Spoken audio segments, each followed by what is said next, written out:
Well, good morning. How are you all today? Welcome to Integrative Preparedness. I'm still sick as a dog, so I'll try not to cough any more than I absolutely have to. Actually, I'm going to make a video for the DoomTube channel after this, sometime today anyway, on this fog of death, fog of sickness anyway, right? I saw that I'd forgotten. I had this on my list, and I saw another channel was talking about the fog. I said, yeah, I meant to do that. But I'll do that later on the DoomTube channel. Links down below if you're not with us. I think you'll like it. But today I want to talk about this Matthew Livelsberger. Is that his name? The Special Forces soldier who apparently blew up in that Tesla out there in Las Vegas. I'll give you my take on it, because my take on it maybe a little bit different than other people. I just got done watching the Shan Ryan interview with Sam Shoemate. I had somebody, one of you all, suggested that. I think you said, oh, he's going to be interviewing later today. This was a couple days ago. I finally got around to watching it, and I tell you, something just didn't sit right with me about it. And so I watched it again. Now, I don't watch Shan Ryan. I have my reasons for that. He's certainly built, or somebody has. let me put it that way. Do you remember when he did his video with Mike Glover about the 50-minute or $50 Walmart survival buy, and it was much he was a much different guy then, and matter of fact, I came on and told people what I thought about a couple of things that he said, which I didn't like a couple of things that he said. I'll be real honest with you. And boy, I caught hell over that. How could I possibly question some, military guy, blah, blah, blah. Well, I just don't watch him. Looks like he's turned himself around. Good for him. I'm glad. He has built quite a channel. Now, let me put it this way, because you guys need to look behind the curtain sometimes. Somebody has built that channel. All right, ask yourself this. Now anyway, I'll leave it there because that is far out of the norm. Let me stick in a couple of other things here while we're on that. Okay, and then I'm going to get into pretty much the whole. Well, I want to talk about the interview. A couple of things that they said. I want to give you all a warning. One thing was that phone. What's that phone that he gave Shoemate? The unplugged phone. And they said it can't be traced, and it can't be, the big tech or whoever. Notice they never say the government can't get into it. Big tech can't listen to you. It's encrypted and all that, guys.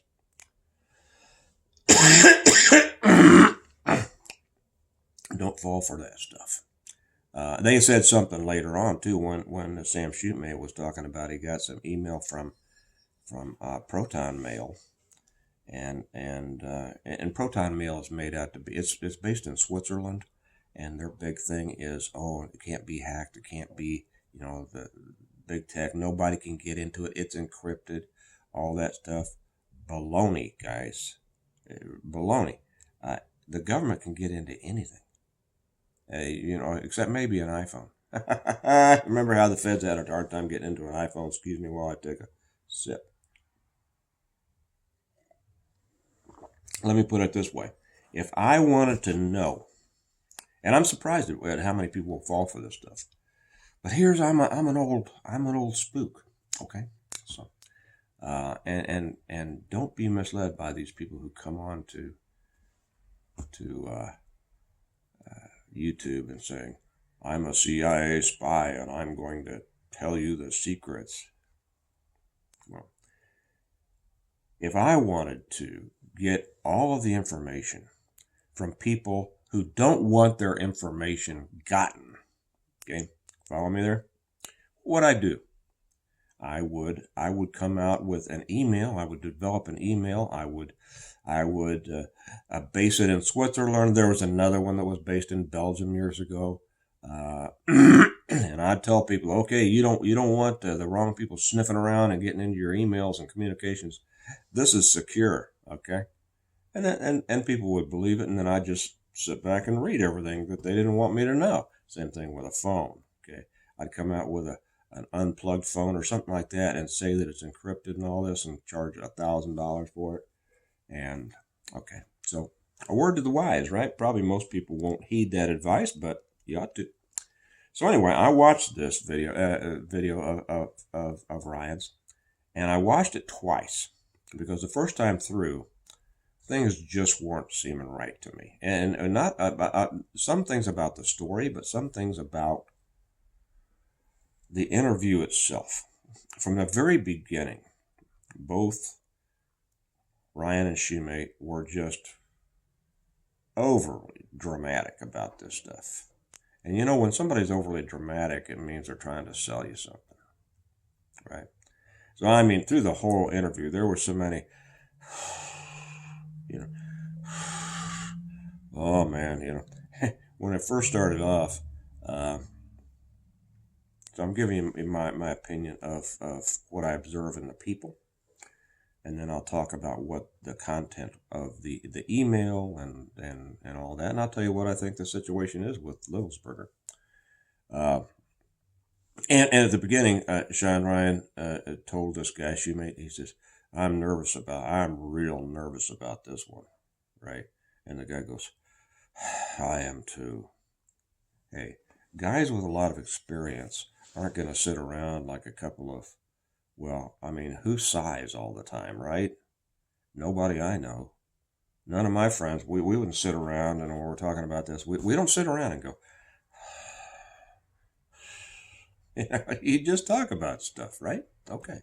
So that was my first big thing. And then the guy was super excited about getting the gummy bears and super cool or something like that. And he broke his drama for just a second. And he seemed like a real, Sean fanboy. Oh yeah.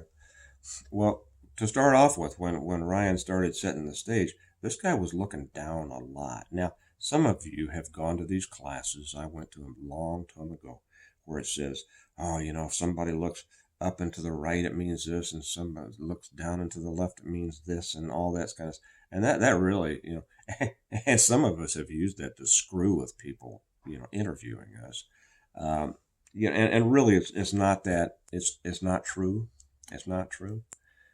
You want to see how somebody acts in relation to the situation and how they act in other parts of their communication. Well, this guy was looking down many times. You could tell he was nervous to begin with. Now he's retired intelligence chief warrant officer, and he's been in the intelligence game for 20 years. He retired from the Army, and apparently runs some big communications hub. I don't know what it is. And he's nervous. Why is he nervous about this? And I don't think he was nervous because he was bringing this information out. I don't believe that at all. So a lot of times at the beginning of the interview, he was looking down a lot. Now that says something to me. That says something that he's ill at ease. Who looks down? You do have kids? When they've done something wrong, or they're trying to pass off something, they're trying to make you believe something that they want you to believe, and then you start questioning them. Do they look you straight in the eye, or do they look down? They look down. Okay, so that was another thing that I saw. Now the story is that he got an email from Livelsberger. And within the email, it makes a number of accusations. And what it's talking about potential war crimes that were committed in Afghanistan. It talks about the drones. And and he read, and he put it up on the screen so everybody can read. He read this email that supposedly came from Livelsberger. And apparently he had been involved, or he had been a witness and involved in a cover-up of, this is him, it's not me saying that it's true, it's him, what his email said, of bombing of certain narcotics trafficking and manufacturing targets in Afghanistan that killed a bunch of civilians. And the concern there was that this was elevating up to UN levels, and they would there were war crimes essentially using military against what should be a law enforcement situation. I don't know. You be the judge of that. Watch it yourself and see what you think. But obviously, the guy, if it's true, if this email actually came from him, and there was something later on that came out in that his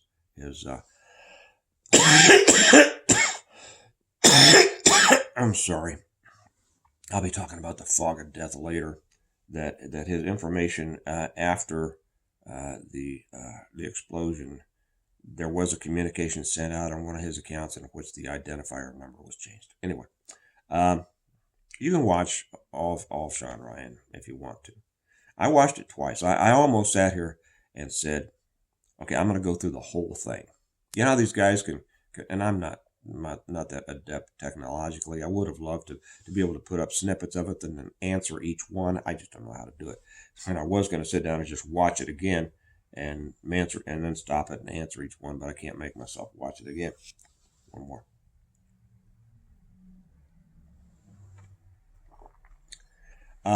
So one thing this guy said was that what would it say?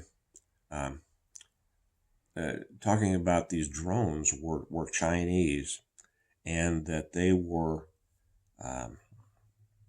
anti-gravity. And what was the term? I should have tried to remember this, because then I would have sounded a lot smarter. But I don't. Something like this.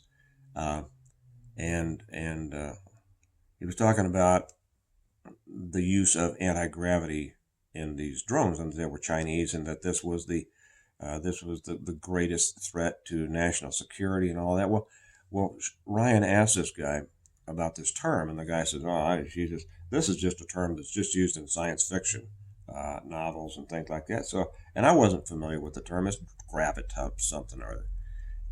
Well, I wikied it, and it's not used in just in science fiction. It's something that's used in the field. So you see, when somebody says something that's wrong like that can so easily be checked, I go, okay, what's the rest of this story? What does the rest of his story contain? How many little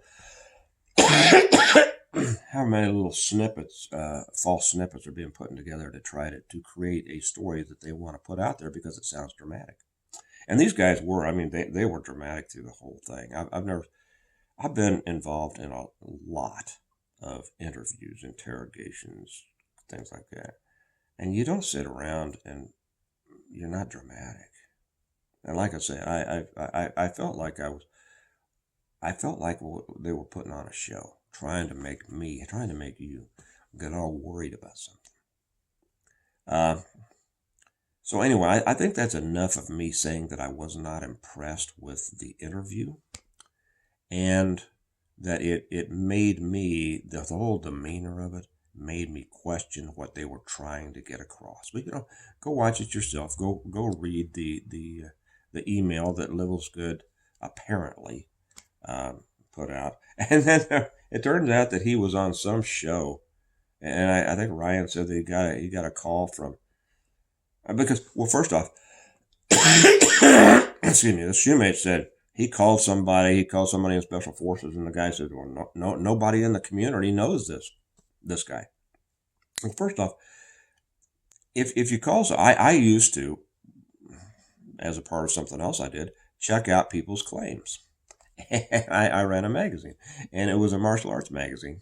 And in that world, you have all sorts of people claiming to be things that they weren't. And so I always had a squib down there and says, check them out. If you have somebody that said they were a Special Forces or a SEAL or a recon or something like that, give me a shout and let me know, and I'll check them out for you. And I had my contacts within the different communities, and I would.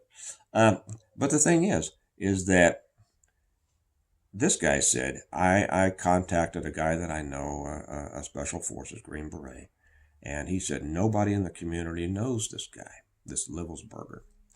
Well, he wouldn't have said that anyway. Okay, he might say, well, let me check him out, and I don't know anybody nobody that I know is familiar with him. Okay, there's a bunch of groups and you know, it's a big organization, and they're all over the world. Not everybody's going to know everybody. And but he wouldn't come back and say nobody in the community knows this guy. He would say nobody on my team, nobody in my group, nobody that I've contacted. I don't find anybody who knows him. He would not say nobody in the community knows this guy. See, another attempt to be dramatic. And Ryan says he got a call from a guy, and guess who it was? Tim Kennedy. Tim Kennedy of all people. So no, he sent him a picture of him and this guy in a Jeep, you know, shooting together. Well, it turned out that was from some reality show. I don't know what it was. We're putting up different nations special operations teams against each other in some kind of game show or something. Anyway, let me bring this down to. I think I've spent enough time setting up that I was not impressed with this interview, and therefore I don't believe a lot of what it says. And I think that its purpose was to make people out here think a certain thing. Let me put on my peeper, see how much time I've got. Okay, I've got enough time. So that's that. What I think now, this Livelsberger, it sounds like he was just a straight arrow guy, a real, you know, he'd done his time in the Army, he'd done his time in Special Forces, he'd been a team sergeant, he'd done all the things. He was on leave apparently back to Colorado. He was with 10th Group in Germany, and he was on leave. Now they're saying things like, and there's little digs like, well, you know, it turns out that his DNA does not match his son's DNA. Well, that can go a couple of different ways. Sorry, if I stopped this every time I was going to cough, it'd take an hour. It could go a couple of different ways, but that's also is one of those techniques that's used to cast doubt on something. Well, you know, and then it lets people, you know, run. Apparently, did he have problems? Here's the situation. He's on leave. He rents a Cybertruck in Colorado. He drives down through New Mexico, across Arizona, goes to Vegas, and that's where the explosion takes place. Apparently, on the way, he buys two handguns, one of which is a Desert Eagle. Now, I'm assuming that it was a 50 caliber, because Desert Eagle is famous for their 50 caliber, but they also make other calibers. Okay, something that I don't think Ryan knows. And then he says, "Well, that's the most powerful handgun." Well, it's not. Okay, here again is a guy talking about something he doesn't know. Go to the Smith & Wesson 500 Magnum or anyway. So he takes this, and then he's dissatisfied, and then with life. Okay, and I'm going to tell you what my theory is, and then loads a bunch of fireworks and some fuel canisters in the back of a Tesla Cybertruck that is shown to be fairly much indestructible. The story is that he drives into, camera footage shows him, the Tesla anyway, the Cybertruck, driving in through the Trump Tower valet. And you know the interesting thing? Nobody else was around there. I found that interesting. Out again, and then coming back and pulling back in there, and it blows. Now, there's a couple of theories being passed out there that it wasn't him, that he's still alive, that he put this is all some kind of, you know, a friend of mine says Jason Bourne, that they put a dead body in there, and they chose the Tesla truck because it self-drives, right? So they can put that in, and then as soon as it goes back in there, you know, they call the triggering mechanism and light it up. The problem with that is, and I looked into this, the Tesla Cybertruck has all sorts of sensors that are going to ensure driver attentiveness. Okay, so It's kind of like where your head, if there's movement, if there's pressure on the steering wheel, if all sorts of things. Now, yes, I know you can duct tape the dead guy's fingers to the steering wheel, right? You can put sunglasses on him, and so you can make, I mean, I don't know. I'm not going down that route. If I were head invest, I'd love to be head investigator on this deal. If I were head investigator, it's something that I would put over in my let's consider this column, but let's not dwell on it. Yeah, okay, we'll see. If other evidence comes up that supports that, well, all right, then we'll take a closer look at it. But he drives in. He's an experienced, a long, a retired, almost he was 19 years in. He was a year away from retirement. So he could have developed a much more effective explosive in that truck than a bunch of fireworks and some fuel canisters. It looks to me like and the use of the Tesla and the use and doing it in front of Trump Tower, and part of his manifesto that they call it. It says this is a wake up call. I'm trying to get people's attention that our government is run by a bunch of bums, which it is. I agree with this guy on pretty much everything that he said in his email. And so he didn't want to create casualties. He wanted to. Did he want to kill himself? Because it says that there was a bullet hole in his head. Whoever was in there, there's a bullet hole in their head before the explosion. So maybe he did want to kill himself. Maybe he says, okay, I'm disappointed. I feel horrible about the things that I've done. I feel horrible about the things that I helped cover up. I feel horrible. I can't live with the fact that I was involved in war crimes. And I just can't. I can't go on. I'm a year out from retirement. What am I going to do after retirement? A lot of guys have a lot of problems after they retire. A person who hasn't been in that situation just doesn't understand. But I had difficulty, and I wasn't in the military. I was in law enforcement, and I wasn't in for 20 years. It was like a transition. You don't know who you are. You don't know what you're going to do. You don't know how I've said this before. I didn't know how I was going to apply the skills that I had in a normal world. There wasn't it. Back then, it was only the Rand Corporation. If I wanted to go with the Rand Corporation, I didn't. So it takes a long time to adjust. And maybe he was saying, everything that I believed in is wrong. I can't take it anymore. I have to warn the world. I have to finally do something that's right. And he's got family problems. It sounds like, and so this is it. I'm going to do one thing. I'm going to warn the world, and I'm going to check out, and without hurting anybody else. And this is how I'm going to do it. I'd say that's. I'm not going to argue against that point of view. Another is that he's and decided to, apparently he was headed to Mexico. Why was he headed to Mexico?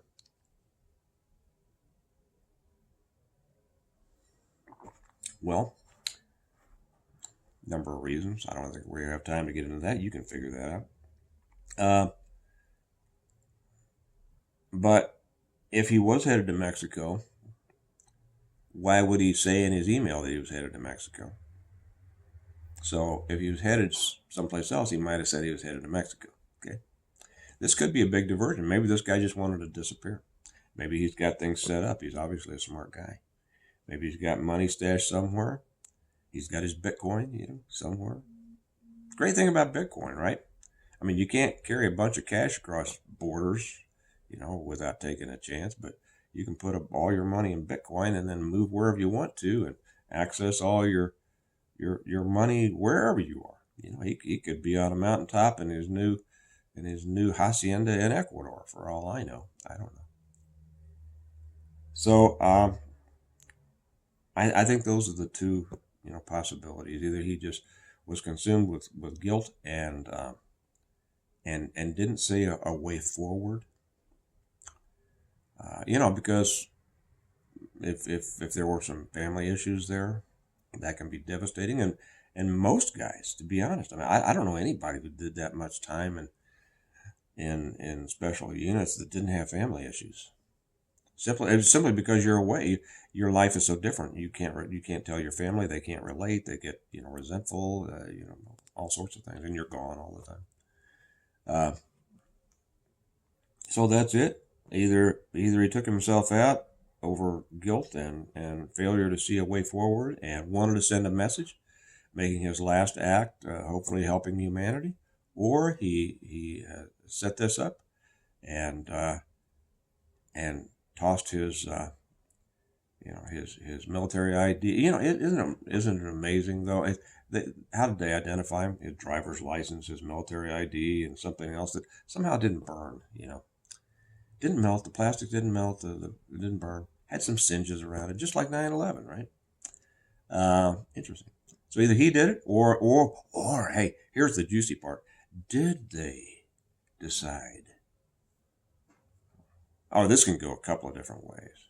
Did the system say, okay, man, we're gonna make it look like you're dead, but we're gonna keep you someplace for a long time and question you and reprogram you for the trouble that you've tried to cause us, and use you in a way somewhere down the road? Or did he do it? Did he do it? Is there an unclaimed dead body somewhere that approximates his size? Because this was burned beyond recognition. We haven't heard about dental records or anything like that. This stuff is easy to find out.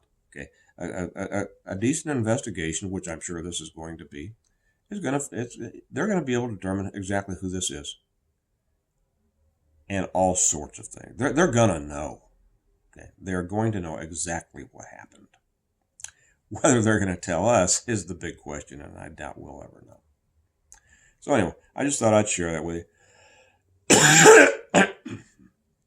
I think this is one of those things that is going to be made, and it's going to be all dramatic.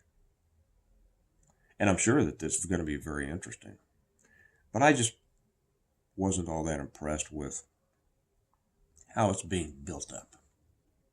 I think it's being built up, and I think people are being used to build this up. Some high-profile people used to build this up. And what they're going to use it for, we don't know yet. We'll find out. Or maybe we won't, because they'll use it in such a way that, these people are very smart. When you get into this world, oh man, it's not 4D chess, it's 27D chess. And people working against each other. Everybody that you think is working on the same side, they're not.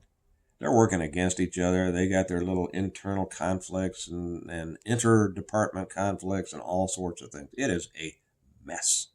It is a mess. All right. So anyway, that's my take on Matthew Livelsberger. And the Shan Ryan interview. So let me know what you think. I'm going to go have another cup of coffee and then a little bit later talk about this death of fog. Or fog of death. See how foggy I am in my head? The fog of death on the Doom Tube. Join us over there. Would love to have you. I think you'll like it. Y'all have a good day. Remember that we prepare well today in order to live well tomorrow. And I'll talk to you later. Bye-bye.